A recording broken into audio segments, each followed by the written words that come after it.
À Monsieur Jérémy Yordanov pour les groupes écologistes NUPES pour une durée ne pouvant excéder 5 minutes.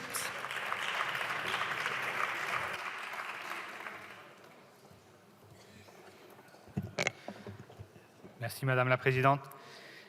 Madame la rapporteure, Monsieur le Ministre, chers collègues, le droit à l'interruption volontaire de grossesse a été acquis de haute lutte. Il aura fallu attendre 1975 pour que l'avortement soit, ne serait-ce que dépénalisé.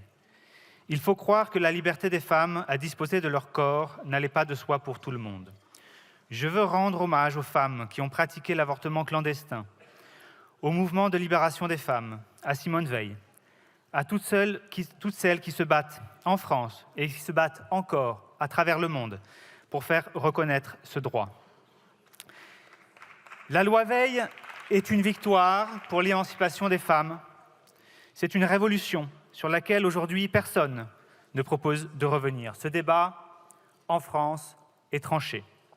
Pour autant, une question se pose, faut-il constitutionnaliser le droit à l'interruption volontaire de grossesse? Il y a, ça a été rappelé et c'est très inquiétant, le contexte international.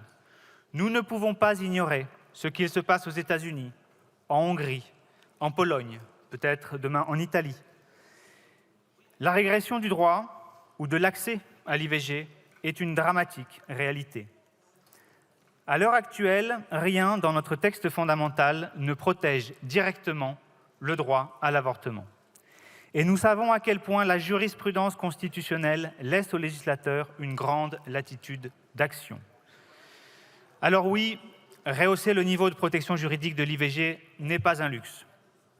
Mais je veux surtout insister sur le fond, sur la possibilité de donner à un principe la considération qui lui est due. Il faut savoir reconnaître dans l'IVG un droit fondamental, tout simplement. Nous devons lui conférer une valeur constitutionnelle parce que c'est un principe qui a cette portée et parce qu'il nous est cher. La liberté d'interrompre une grossesse est une condition de l'égalité réelle entre les femmes et les hommes.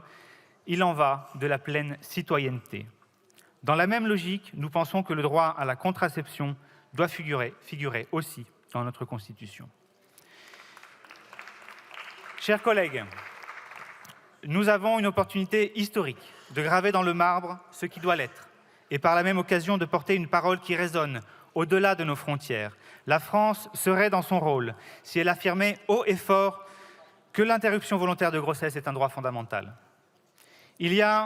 Il semble aujourd'hui dans cette Assemblée une majorité pour avancer dans cette voie, même si je sais qu'il faudra convaincre demain au Sénat. Et je veux justement m'adresser aujourd'hui aux républicains qui sont sur nos bancs, parce que je crois aux vertus du débat parlementaire. Les discussions ont été longues en commission et les positions sont connues.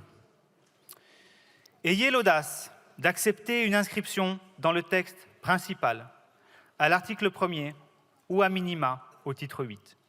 La rédaction qui vous est proposée aujourd'hui par amendement est succincte, équilibrée. Elle vise à garantir l'effectivité du droit dans son état actuel, ni plus ni moins.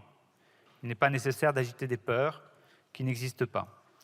J'appelle en conséquence les auteurs des amendements hors sujet et des amendements qui ne sont que mauvais prétextes à les retirer. Mesurez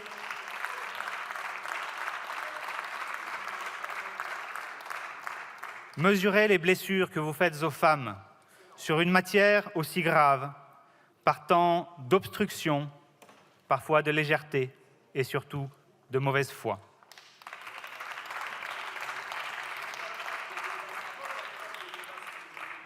Je sais les pressions.